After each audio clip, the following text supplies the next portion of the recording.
Hello class. This video is going to go over the chapter 9 topic of body mechanics. Now this chapter is a very short chapter, number 1, but number 2, it's unique in that it's only addressing one thing, one topic, and that's body mechanics. All right, so what do we mean when we talk about body mechanics? Okay, we know that healthcare professionals perform a number of mechanical movements with their body that results in injuries. Now, many times it's not just a one-time event. Many times it's something that they're doing over and over and over for years and years and years that ends up causing them injuries to the extent, many times, that it causes them to no longer be able to do their job. So this chapter lays out all the important points that you need to know about this. So, for example, it introduces you to the risk factors that increase the likelihood of injury, all right? Then it lists out the best preventive practices, okay, that you can learn and perform as a healthcare professional to prevent, and prevention is the key word, okay? What this chapter's goal is to introduce healthcare professionals to these risk factors, prevention skills that will help them to build good habits and keep them safe in the workplace. Okay, 2 terms that come up in this chapter are ergonomics and body mechanics, okay? And it goes into explaining it to you. Once again, this is just an overview of the chapter. This isn't the lecture. I will record the lecture and then you'll have that as well, but I'll go into more depth into what everything means, okay?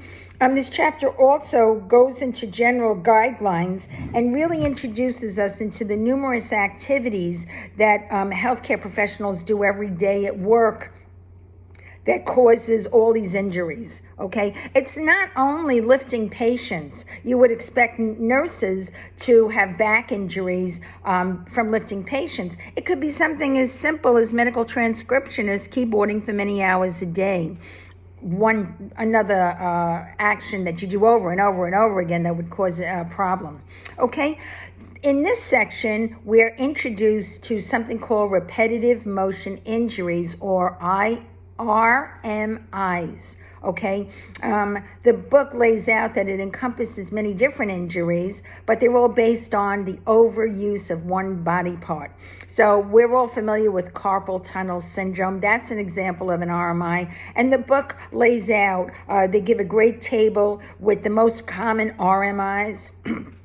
Then it also introduces you to the symptoms of these RMIs. And then it also, once again, introduces you to the general principles that will help prevent injury.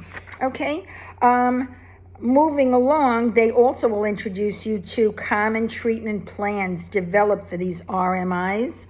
Okay, and on page 215, there's 2 boxes, box 9.1 and box 9.2, and it introduces you to how to sit properly to avoid injury, how to walk and stand properly to avoid injury.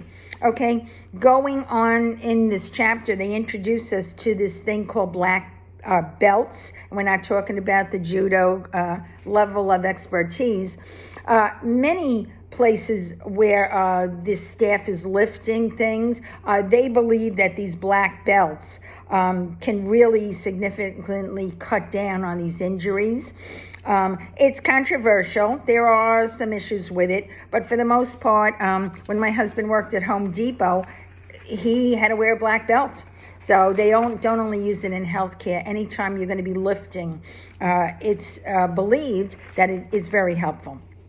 Okay, now you would never guess that our computers would cause us problems, repetitive motion injuries, but they do. Carpal tunnel is probably the number 1 most familiar injury that most people do from using the mouse for hours and hours a day. The carpal tunnel affects you here, and if you just stretch out your arm and use your fingers, you can see you're using those tendons for hours and hours a day for years and years and years, and so therefore eventually you're going to have sharp pain in this area, okay? And you have to generally wear like a brace, okay? So this chapter also shows us in pictures how the desk should be arranged, how you should be seating in front of a computer. Now they have those computers that the desks where you could stand up, the VeriDesk, and so that's something else to be considered. There is a box 9-4, which really gives you a lot of good suggestions for how you should sit at the computer, okay? The other thing too is they, believe it or not, they have something called computer exercises. That's going to be in table 9-2, and you can look at those, and these are exercises you can do while you're sitting at your desk, all right? And it ends up, the chapter ends itself with all the visual problems looking at computers for days and days, hours and hours, years and years present. And there's another nice little box, 9-5, which gives you all suggestions, helpful hints for how you can prevent eye strain. Okay, so it's a very short chapter. You'll zip right through it, but there's a lot of really good information in it. So enjoy the chapter, and I'll catch up with you next time. Bye-bye.